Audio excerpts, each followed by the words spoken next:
Hola, buenas, de nuevo yo, Isidora, esta vez comentándole ahora para otro texto del curso de métodos con Mali Geraldine. Esta vez enfocándonos en el segundo cuestionario, la segunda prueba, segundo control de lectura. Encontré textos súper, hiper, mega interesantes, que son este de la imagen de la ciudad, The Image of the City.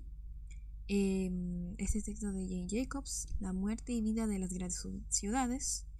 Y finalmente otro pequeño paper, texto, documento de Herman, con Mora y Bejares, que trata sobre la identificación de elementos del paisaje. Ahora nos enfocaremos en el texto de la imagen de la ciudad de Kevin Lynch. Vemos en la imagen un dibujo de él que explica más que nada cómo identificar estas imágenes. Veremos su texto de Image of the City. Recordemos a Kevin Lynch, un ingeniero, un urbanista, escritor estadounidense que nació en Chicago en 1918 y murió en 1984. Muy conocido por todos sus textos importantes relacionados al planeamiento urbanístico, el diseño, la ciudad, cómo se organiza y cómo la gente se desplaza y se percibe.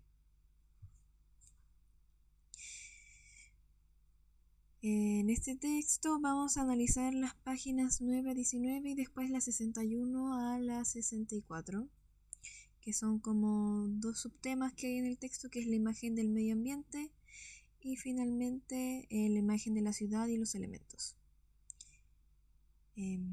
Por solo analizar los títulos de los textos, como que tienen mucho que ver entre ellos. Vamos ahora a ir con cosas más puntuales, cosas más gráficas y cosas más físicas, como escultóricas de la ciudad. Comenzamos con la imagen del medio ambiente, que es como el capítulo 1. Observar las ciudades puede causar un placer particular, por corriente que sea la vista, tal como una obra arquitectónica.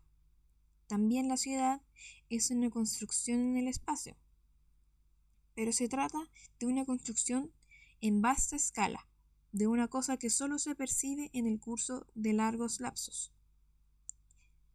A ver, me está costando un poco como analizar esto, pero asumo está refiriéndose a cuando dice que solo se percibe en el curso de largos lapsos, es que finalmente la ciudad va creciendo, la ciudad se va desarrollando, va cambiando, y eso nosotros decimos, estamos viviendo en una ciudad que crece, una ciudad que se transforma, que cambia su morfología.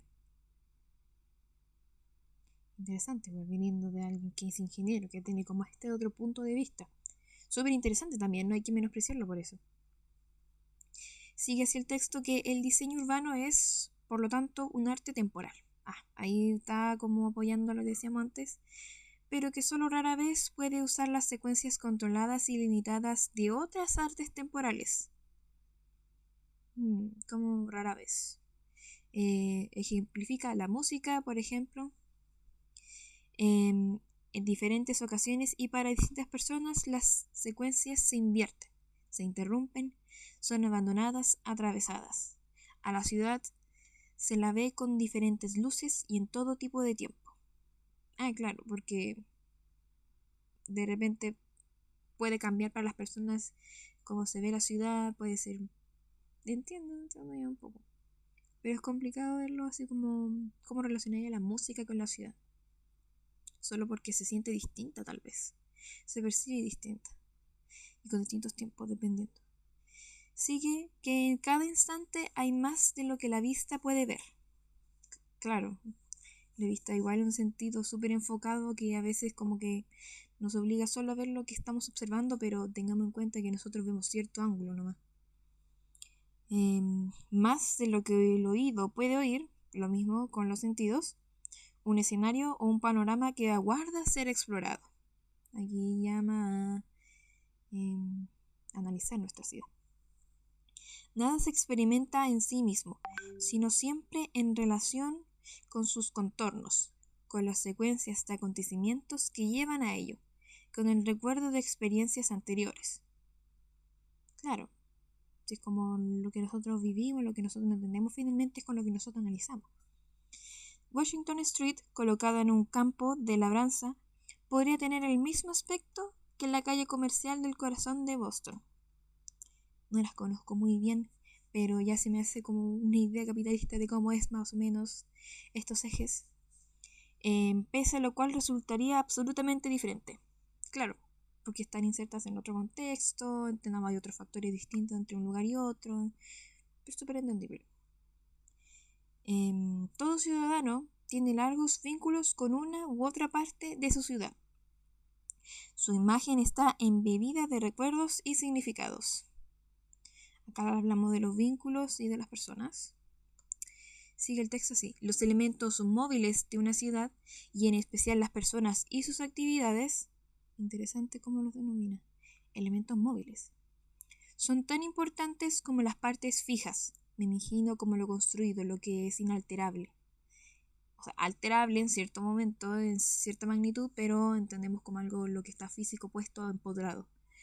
No somos tan solo observadores de este espectáculo, sino que también somos parte de él. Nos incluye. Y compartimos el escenario con los demás participantes. Muy a menudo nuestra percepción de la ciudad no es continua, sino más bien parcial, fragmentaria y mezclada con otras preocupaciones. Casi todos los sentidos están en acción y la imagen es la combinación de todos ellos. Finalmente, todo este proceso de lo que vemos cuando estamos en la ciudad es una combinación de todos nuestros sentidos y cómo la percibimos. Finalmente es como si va hasta la ciudad. La ciudad no es solo un objeto que perciben y quizás gozan millones de personas de clases y caracteres sumamente diferentes. Muy fuerte que igual habla de clases. Ya, pero esperable de un gringo. Sino que es también el producto de muchos constructores que constantemente modifican su estructura porque tienen sus motivos para ello. Aquí habla de modificar lo físico, modificar lo empotrado. Y los motivos me imagino que es cuando van cambiando las ciudades, cuando son más grandes, cuando necesitan más gente, cuando necesitan más elementos públicos, cuando quieren más calles, cuando quieren más áreas verdes. Entonces, si bien las líneas generales pueden mantenerse estables durante cierto tiempo, me imagino el tiro como en las típicas cuadrillas que tiene Santiago, por ejemplo, esas cuadras cuadradas. Si bien las líneas generales pueden mantenerse estables durante cierto tiempo, los detalles cambian constantemente. Los detalles, me imagino los colores, forma, pero no lo llamaría algo chico, sino que como cosas que nosotros no notamos como de gran importancia. Solamente se puede efectuar un control parcial sobre su crecimiento y su forma. No hay un resultado definitivo, sino una sucesión ininterrumpida de fases. Claro, siempre va cambiando, nunca es como que ya no se cambia nada más de esta ciudad, no, sino que siempre está en un constante desarrollo. Nada de asombroso tiene, pues, que el arte de modelar las ciudades para el goce sensorial sea un arte absolutamente independiente de la arquitectura. Claro. La música o la literatura. Que es distinta. Por eso está como el urbanismo. Puede aprender mucho de estas otras artes, pero no imitarlas. Un medio urbano bello y deleitable es una rareza, y algunos dirán incluso que es un imposible. Ninguna ciudad norteamericana que sobrepase las dimensiones de aldea es de uniforme buena calidad. Las dimensiones de aldea. Creo que ya no existe en la ciudad norteamericana que no pasa esas dimensiones, pero en ese tiempo, recordemos, más o menos el texto, que es del siglo XIX, aún existían de esas magnitudes. Bueno, seguimos hablando de este tema. Dice que si bien en unas pocas ciudades se encuentran algunos fragmentos atrayentes, que no es posible encontrar como de buena calidad, finalmente. No ha de asombrar, pues, que la mayor parte de los latinoamericanos tenga poca noción de lo que puede significar vivir en un medio ambiente así. Imagino que de buena calidad. Tienen bastante claridad en lo que tocante a la fealdad del mundo en que viven. O sea, qué es lo feo, qué es lo malo. Y de viva voz se expresan en cuanto a la suciedad, el humo, el calor, la congestión, el caos y aún la monotonía que hay en todo ello. Finalmente saben identificar lo que no quieren, lo que es sucio, lo que no les gusta, lo que es malo.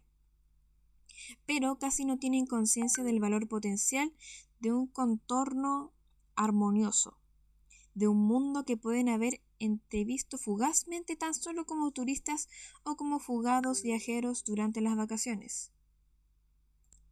Tengo que cortar porque me han mandado algunos mensajes, pero seguimos. Bueno, y como estos, bueno, él dice norteamericanos, pero realmente son estadounidenses, no saben cómo ver el valor potencial de un contorno armonioso. Finalmente no tienen una clara noción de lo que puede representar vivir en un escenario que es finalmente deleitable en su cotidianidad, que para que finalmente sea como un ancla permanente en las vidas y sea como un acrecentamiento del sentido y la riqueza del mundo. Finalmente vivir en un espacio cómodo. Después vamos como un subtema de este capítulo, que es la legibilidad. En este libro se examinará la calidad visual de la ciudad norteamericana y por ello se estudiará la imagen mental que, de dicha ciudad, tienen sus habitantes. Vamos a verlo desde el punto de vista de los que viven ahí, los que viven en Estados Unidos. Se presentará atención particularmente a una cualidad visual específica, a saber, la claridad manifestada o legibilidad del paisaje urbano. Con esta expresión indicamos la facilidad con que pueden reconocerse y organizarse sus partes en una pauta coherente. Del mismo modo que esta página impresa, si es legible, puede ser aprendida visualmente como una pauta conexa de símbolos reconocibles. Una ciudad legible será y sería aquella cuyos distritos, sitios sobresalientes o sendas son identificables fácilmente y se agrupan también fácilmente en una pauta global. Ahí está la definición. La anotamos. No es probable que pregunten estas cosas. El presente libro asevera que la legibilidad es de importancia decisiva en el escenario urbano. La analiza con cierta detención y trata de demostrar de qué modo podría utilizarse hoy este concepto para la reconstrucción de nuestras ciudades. Como enseguida se le pondrá en evidencia al lector, el presente estudio constituye una investigación preliminar. La primera palabra y no la última. Un intento de captar ideas y sugerir en qué forma se las podría desarrollar y poner a prueba. Su tono es especulativo y quizás un poquito voluble, tentativo y presuntuoso a la vez. Así como en la primera tentativa, lo que primero pensamos de ideas, como nuestro anteproyecto, nuestro sueño en bola. En este primer capítulo se desarrollarán algunas de las nociones fundamentales y en capítulos ulteriores estas se aplicarán a diversas ciudades norteamericanas, estadounidenses, analizándose sus consecuencias para el diseño urbano. Entonces, eso vamos a ver el texto. Si bien la claridad o legibilidad no constituye de ningún modo la única cualidad importante de una ciudad hermosa, fuerte igual como la denomina, como hermosa, pero ¿qué es hermoso para él? Lo vamos a ir averiguando de a poco. Resulta de particular importancia cuando se consideran los medios ambientes en la escala urbana, de tamaño, tiempo y complejidad. Para comprender esto no debemos limitarnos a considerar la ciudad como cosa en sí, sino la ciudad en cuanto percibida.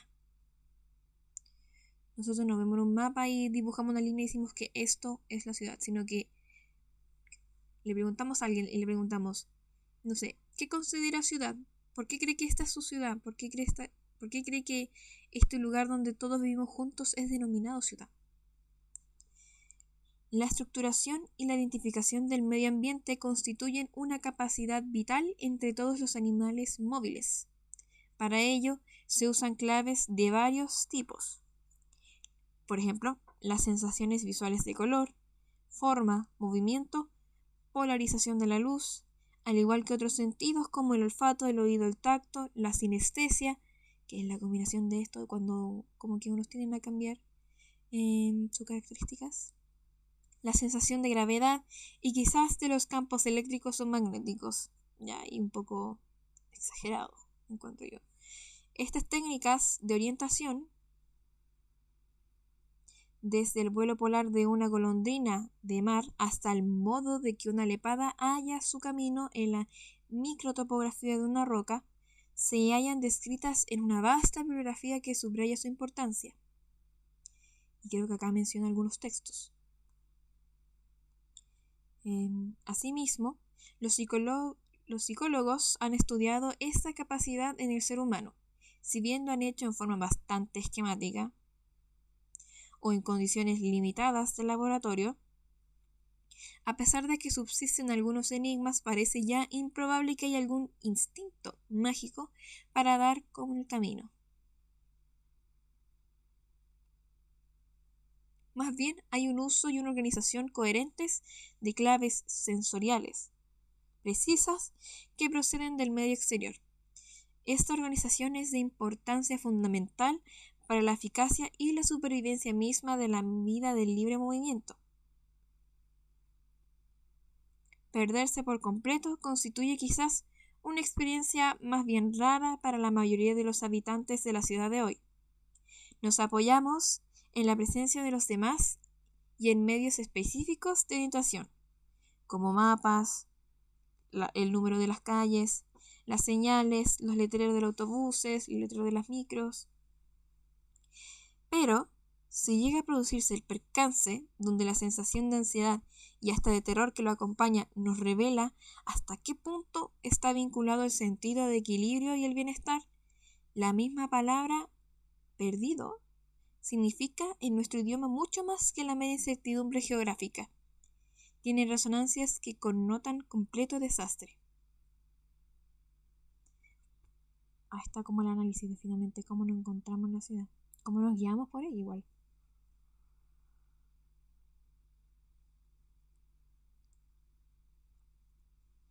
En el proceso de orientación, el vínculo estratégico es la imagen ambiental, la representación mental generalizada del mundo físico exterior que posee un individuo.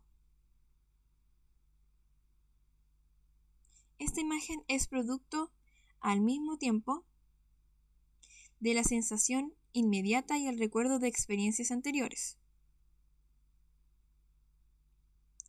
Y se lo utiliza para interpretar la información y orientar la acción. La necesidad de reconocer y estructurar nuestro contorno es de importancia tan decisiva y tiene raíces que calan tan hondo en el pasado, que esta imagen tiene una vasta importancia práctica y emotiva para el individuo.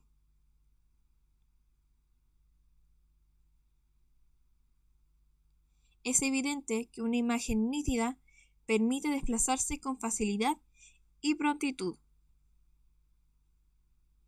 hallar la casa de un amigo, un agente de policía, una botonería, un local, un negocio. Pero un medio ambiente ordenado puede hacer todavía más. Puede actuar como amplio marco de referencias, como organizador de la actividad, las creencias o el conocimiento. Por ejemplo, sobre la base de una comprensión estructural de Manhattan, es posible ordenar una cantidad sustancial de hechos y fantasías relativos a la naturaleza del mundo en que vivimos. Como todo marco eficaz, esta estructura confiere al individuo la posibilidad de opción y un punto de partida para la adquisición de nuevas informaciones.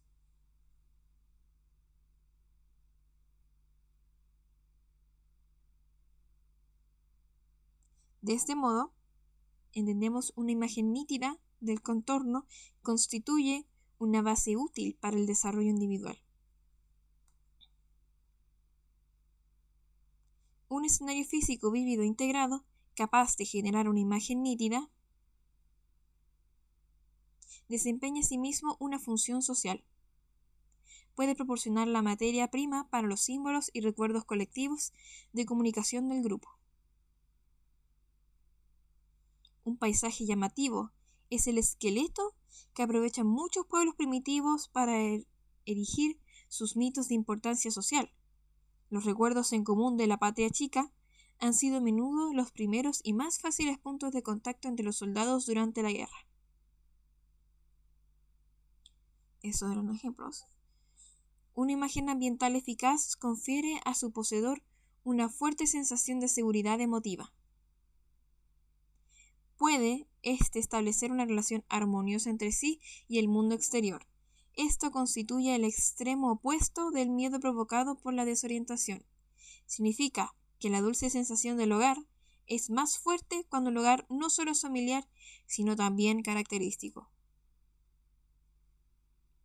A decir verdad, un medio ambiente característico y legible no brinda únicamente seguridad, sino también realza la profundidad y la intensidad potenciales de la experiencia humana. Fuerte. Si bien la vida dista mucho de ser imposible en el caos visual de la ciudad hoy, la misma acción cotidiana podría asumir un nuevo significado si se la ejecutara en un marco más vívido. Potencialmente, la ciudad es en sí misma el símbolo poderoso de una sociedad muy y bien compleja. Si se la plantea bien visualmente, puede tener asimismo un intenso significado expresivo.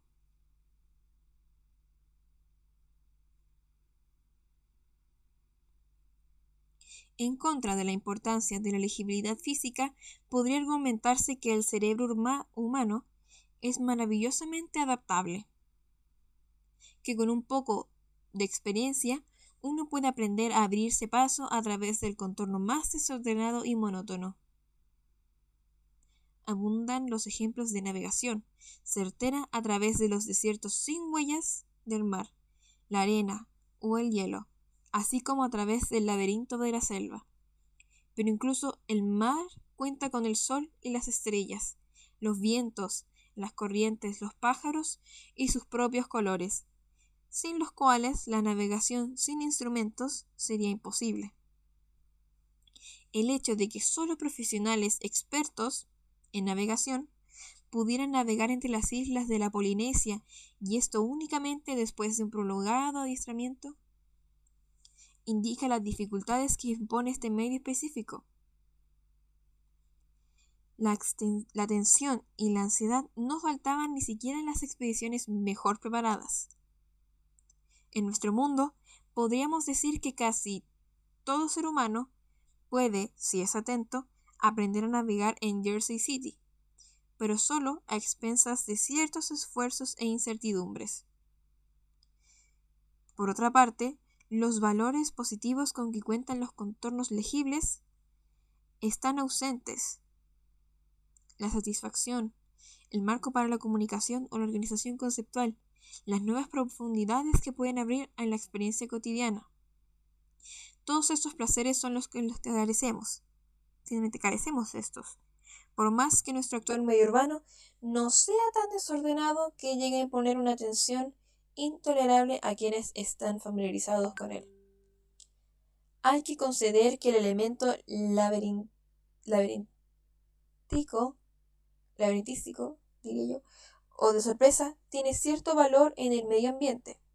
A muchos nos deleita la Casa de los Espejos y hay cierto encanto en las calles retorcidas de Boston. Pero esto solo ocurre, sin embargo, cuando están presentes dos condiciones. En primer término, no debe existir el peligro de perder la forma básica u orientación. De manera que no pueda nunca volverse a encontrar el camino. La sorpresa debe darse en un marco global. Las confusiones deben constituir pequeñas zonas en un conjunto visible. Por otra parte, en sí mismo el laberinto o el misterio debe poseer cierta forma que pueda explorarse y con el tiempo aprenderse. Y un caos completo, sin pizca de armonía, nunca resulta agradable. Pero estas consideraciones ulteriores indican que existe un requisito importante. El propio observador debe desempeñar un papel activo al percibir el mundo y tener una participación creadora en la elaboración de la imagen que estamos intentando aprender de la ciudad. Debe contar con el poder de cambiar esa imagen para adaptarse a necesidades cambiantes. Un medio ambiente que está ordenado en forma detallada y definitiva puede impedir que aparezcan nuevas pautas de actividad. Un paisaje en el que cada una de las rocas narra una historia puede hacer difícil la creación de nuevas historias. Aunque esta pueda no parecer una cuestión decisiva en nuestro actual caos urbano, indica con todo que lo que buscamos no es un orden definitivo, sino uno que esté abierto a las posibilidades, capaz de un ininterrumpido desarrollo ulterior.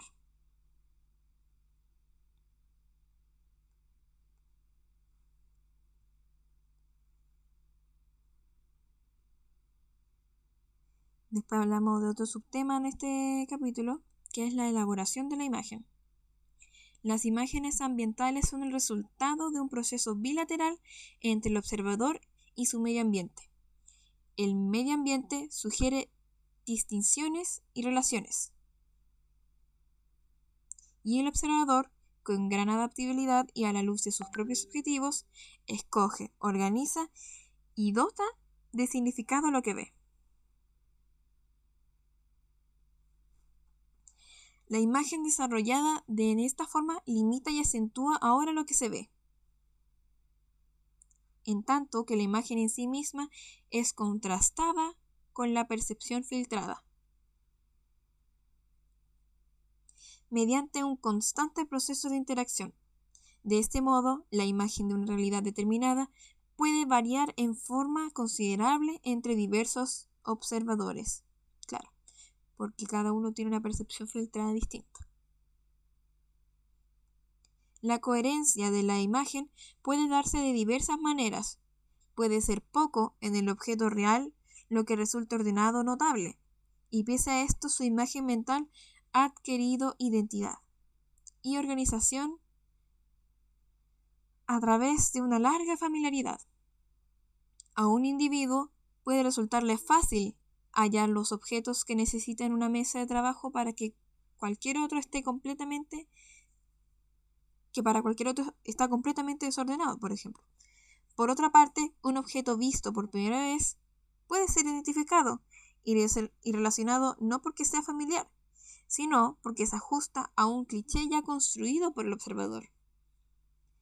Es como cuando vamos a otro país y queremos ir a comprar comida y vemos como una botella muy rara, pero nosotros identificamos ya como botella, porque tiene la forma como alargada, cilíndrica, está puesto dentro de un refrigerador, dice Coca-Cola afuera, dice que tiene un sabor, es un medio transparente, dentro vemos que es un líquido, dice que se puede consumir, lo están vendiendo en un local, hay gente más consumiéndolo, entonces nosotros ahí como que vamos adaptándolo.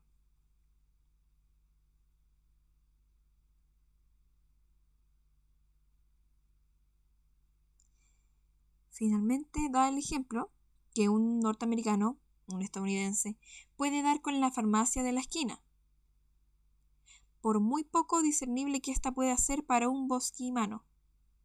Asimismo, un objeto nuevo puede parecer que tiene una firme estructura o identidad debido a los rasgos físicos notables que sugieren o imponen su propia pauta.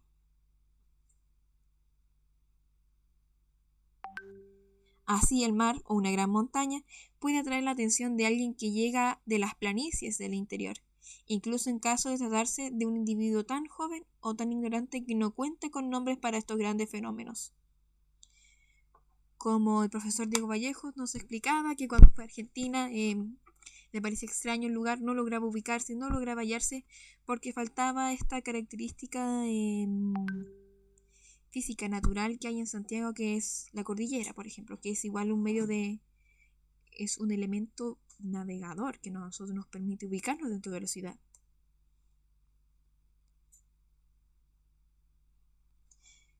Sigue explicando el texto que, como manipuladores del medio físico, los urbanistas están interesados ante todo en el agente externo de la interacción que produce la imagen ambiental. Diferentes ambientes se oponen o facilitan el proceso de elaboración de la imagen. Cualquier forma dada, un hermoso jarrón o un pedazo de arcilla, cuenta con muchas o pocas probabilidades de evocar una imagen vigorosa entre diversos observadores. Cabe suponer que esta probabilidad puede enunciarse con precisión, creciente si se distribuye a los observadores en estas categorías, cada vez más homogéneas en lo tocante a edad, sexo, cultura, ocupación, temperamento o familiaridad. Cada individuo crea y lleva su propia imagen, pero parece existir una coincidencia fundamental entre los miembros de un mismo grupo. Son estas imágenes que nosotros llamamos imágenes colectivas, que demuestran el consenso entre números considerables de individuos, las que interesan a los urbanistas que aspiran a modelar un medio ambiente que será usado por gran número de personas.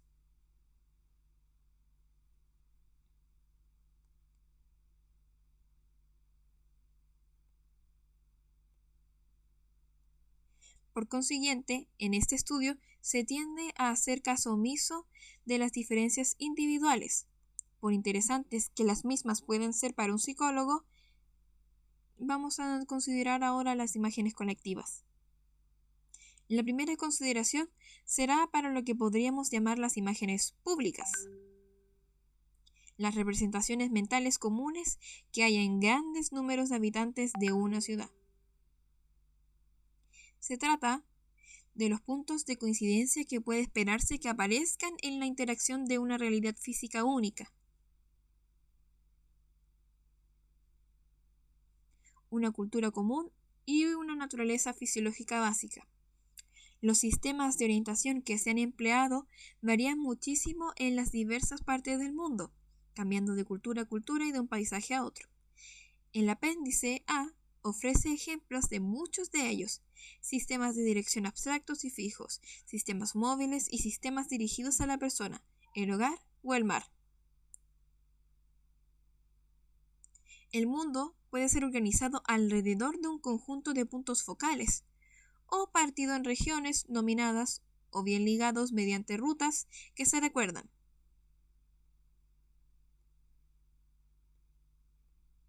Por muy variados que sean estos métodos, y por inagotables que parezcan las claves potenciales que un individuo puede adoptar para diferenciar su mundo y para hallarse, con todo contribuyen a explicar los medios que hoy usamos para ubicarnos en nuestro mundo urbano.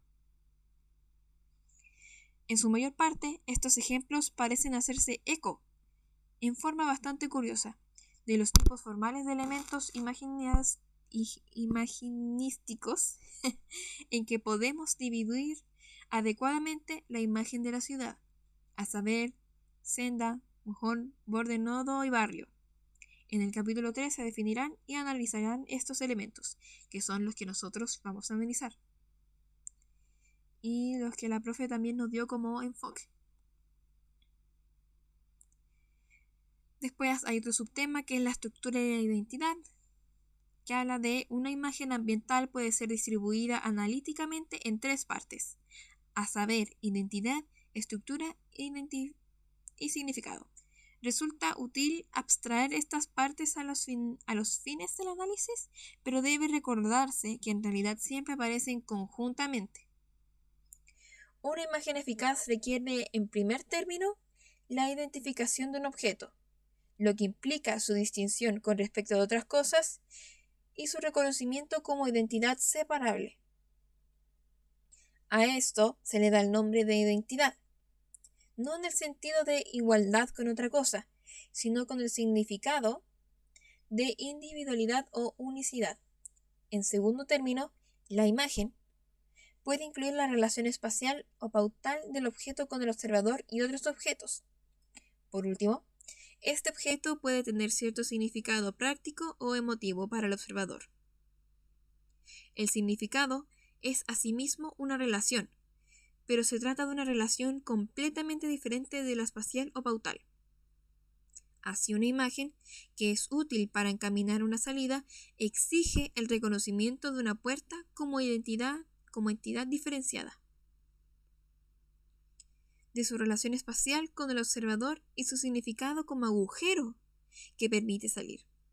Estos elementos no son separables. En realidad, la identificación visual de una puerta está consustanciada con su significado como puerta.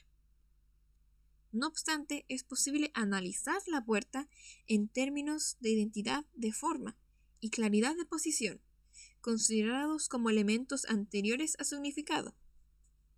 Esta proeza de análisis podría carecer de sentido en el estudio de una puerta, la verdad, pero no así en el estudio del medio urbano. Yo igual encuentro súper interesante hacer el estudio de la puerta, porque las puertas como que no nacieron porque sí. Para comenzar, el problema del significado en la ciudad es complejo.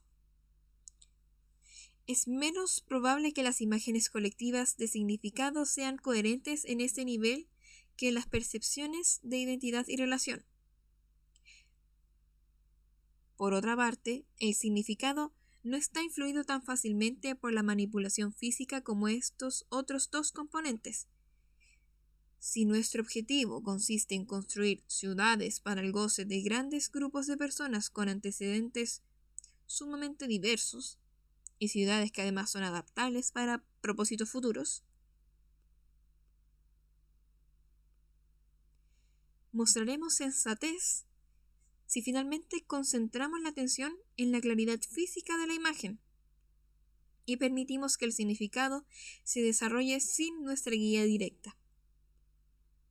La imagen de los rascacielos de Manhattan puede representar vitalidad, poder, decadencia, misterio, congestión o lo que se quiera, pero en cada caso esa nítida representación cristaliza y refuerza el significado.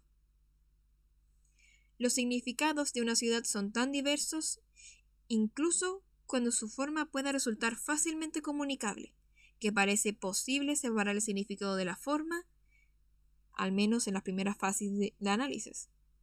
El presente estudio se concentrará, por lo tanto, en la identidad y la estructura de las imágenes de la ciudad.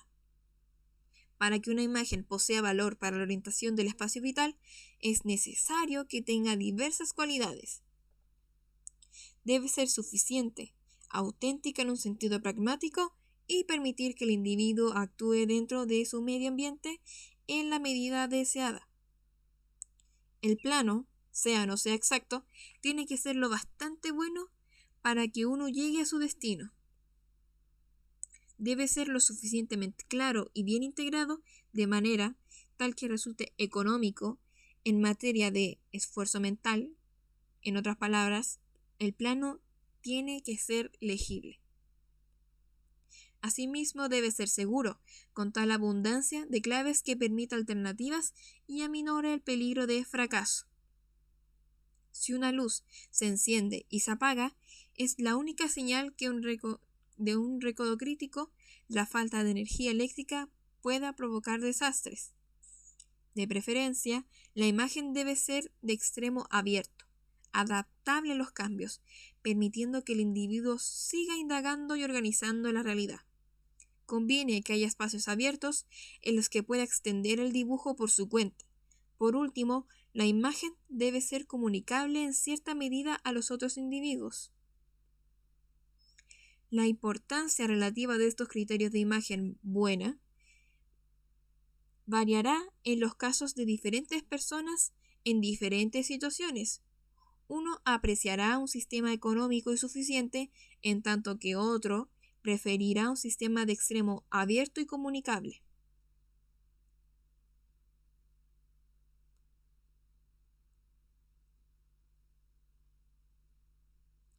Bueno, eso es hasta la página 19. Después nos damos un salto al capítulo 3, que es cuando habla sobre la imagen de la ciudad y sus elementos, que es otro capítulo, que dice así. Parece haber una imagen pública de cada ciudad que es el resultado de la superposición de muchas imágenes individuales, lo que recordemos como lo colectivo. Quizás lo que hay es una serie de imágenes públicas, cada una de las cuales es mantenida por un número considerable de ciudadanos. Estas imágenes colectivas, como decía, son necesarias para que el individuo actúe acertadamente dentro de su medio ambiente y para que se coopere con sus conciudadanos. Cada representación individual es única y tiene cierto contenido que solo rara vez o nunca se comunica, pese a lo cual se aproxima a la imagen pública, que en diferentes ambientes es más o menos forzosa o más o menos comprensiva. Este análisis se reduce a los efectos de los objetos físicos y perceptibles. Hay otras influencias que actúan también sobre la imaginabilidad, como el significado social de una zona, lo que nosotros identificamos como barrio, por ejemplo, su función, su historia, incluso su nombre. Por ejemplo, cuando se termina el barrio Lastarria, pero ya que allá no es más barrio Lastarria, ¿por qué ya no es más barrio Lastarria? Y finalmente esto se las pasará por alto, ya que nuestro objetivo consiste en develar la función de la forma en sí. Se da por sentado que el diseño concreto, la forma, debe utilizarse para reforzar el significado y no para negarlo. Los contenidos de las imágenes de la ciudad que se han estudiado hasta aquí, que son referibles a las formas físicas, pueden para mayor comodidad ser clasificados dentro de 5 tipos de elementos. Aquí tomar nota. A saber, sendas, bordes, barrios, nodos y mojones. Creo que no fue muy acertada la traducción, pero bueno, no hay problema. Entonces recordemos, estas son los 5 tipos de elementos.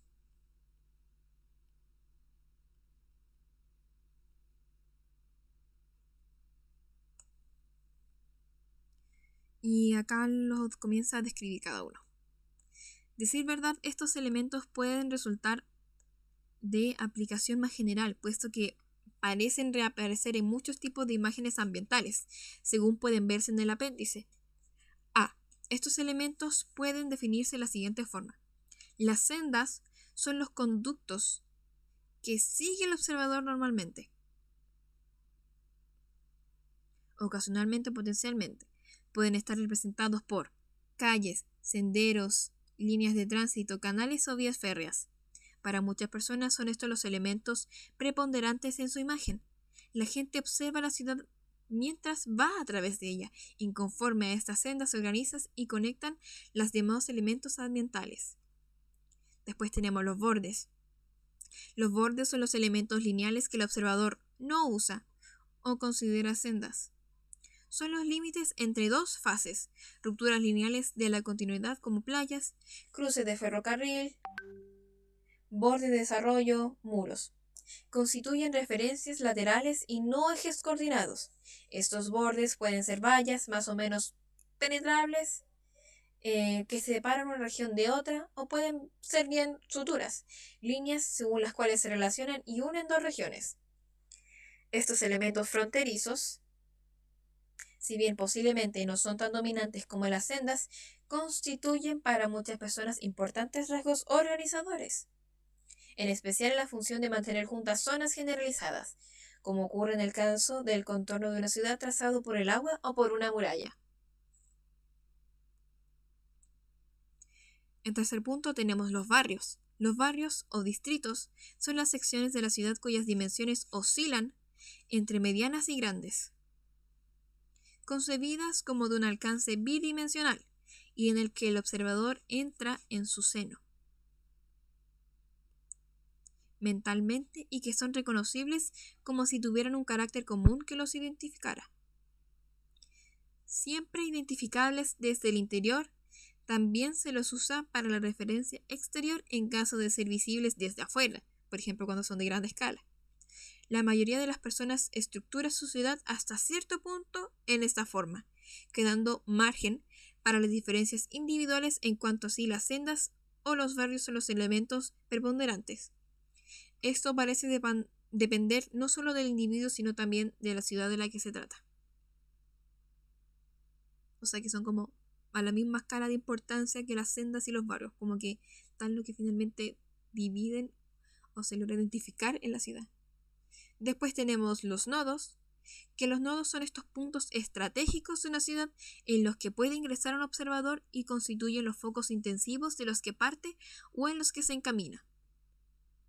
Pueden ser, ante todo, confluencias, sitios de una ruptura del transporte, un cruce o una convergencia de sendas, momentos de paso de una estructura a otra, o bien los nodos pueden ser sencillamente concentraciones cuya importancia se debe a que son la condensación del determinado uso a carácter físico, como una esquina donde se reúne la gente o una plaza cercada. Algunos de estos nodos de concentración constituyen el foco y epítome de un barrio, sobre el que irradian su influencia y del que se yerguen como símbolos. Se les puede dar el nombre de núcleos, por supuesto. Como muchos nodos tienen rasgos de confluencias al mismo tiempo que rasgos de concentraciones, el concepto de nodo está vinculado con el concepto de senda. Casi que es lo mismo, pero no, ya que las influencias son típicamente la convergencia de sendas, acontecimientos en el recorrido. Del mismo modo, esta vinculación con el concepto de barrio está vinculado con el concepto de barrio, puesto que los núcleos son típicamente los focos intensivos de barrio, su centro polarizador. De cualquier modo, en casi toda la imagen pueden hallarse algunos puntos nodales y en ciertos casos pueden construir el rasgo dominante. Después tenemos los mojones. Son otro tipo de punto de referencia, pero en este caso el observador no entra en ellos, sino que les son exteriores. Por lo común se trata de un objeto físico, definido con bastante sencillez. Por ejemplo, un edificio, una señal, una tienda o una montaña. Su uso implica la selección de un elemento entre la multitud de posibilidades. Algunos mojones están distantes y es característico que se los vea desde muchos ángulos y distancias, por arriba de las cúpides de elementos más pequeños y que se los utilice como referencias radiales. Pueden estar dentro de la ciudad o a tal distancia que para todo fin práctico simbolicen una dirección constante, como la cordillera en el caso de Santiago. De este tipo son las torres aisladas, las cúpulas doradas y las grandes colinas, incluso un punto móvil, como el Sol, cuyo movimiento es suficientemente lento y regular, que claramente lo permite ser empleado. Otros mojones son fundamentalmente locales, siendo visible únicamente en localidades restringidas y desde determinados accesos. Entre ellos figuran los innumerables letreros frentes de las tiendas, los árboles, tiradores de puerta y otros detalles urbanos que caben en la imagen de la mayoría de los observadores. Se trata de claves de identidad, incluso de estructuras usadas frecuentemente, y parece que se confía cada vez más en ellas a medida que el trayecto se hace más familiar. La imagen de una realidad física determinada puede cambiar ocasionalmente de tipo si las consecuencias de su visión son diferentes. Así, una autopista puede ser una senda para el conductor y un borde para el peatón, o una zona central puede ser un distrito cuando una ciudad está organizada sobre una escala mediana y un nodo cuando se considera la superficie metropolitana en su conjunto.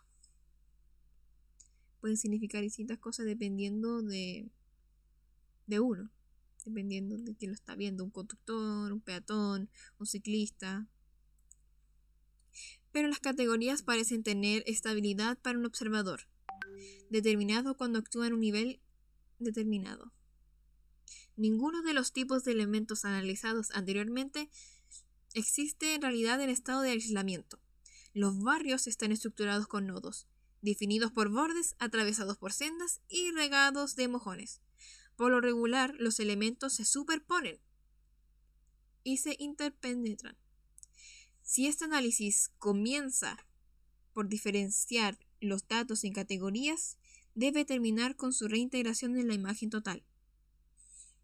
Nuestros estudios han proporcionado abundante información sobre el carácter visual de los tipos de elementos. Más abajo nos ocuparemos de esto. Por desgracia, solo en medida menor se hizo el trabajo de relevaciones sobre las interrelaciones entre los elementos o sobre niveles de imagen, cualidades de imagen o el desarrollo de la imagen. Estos últimos temas serán considerados al final del presente capítulo. Y eso es todo. Se hizo un poco más largo, pero es necesario para identificar un poco porque igual es otro tipo de español, un poco más complicado, pero entendible. Al comienzo sí un poco más difícil porque eso no se entiende como imagen, pero ya después tampoco va tomando fuerza el tema de que finalmente lo que nosotros consideramos nuestra imagen mental, nuestro como esquema de ciudad, que tiene distintos elementos que son los que mencionamos al final. Súper importante, ojalá tomar hartos apuntes con el tema de estos 5 elementos. También el tema de cómo existe esta imagen colectiva, esta imagen pública, cómo tiene que ser un plano para que sea legible. Recordemos el significado que le da la legibilidad, y eso, y la identidad y cómo es la estructura. Y bueno, muchas gracias por leerme, espero les sirva. Yo igual hago esto por amor al arte, para que entiendo, hay gente que le carga mucho leer, que no puede sentarse en una silla, no puede estar en el metro, no puede estar en la micro, no puede estar afuera, no puede estar sentado en una banca, no puede estar parado leyendo, porque se distrae. Me pasó a mí cuando era pequeña, pero que vale la pena. Y a veces uno se frustra mucho, entiendo la frustración que tiene de repente no poderse leer y perderse como estas cosas que finalmente a uno lo hacen como resonar en su cabecita.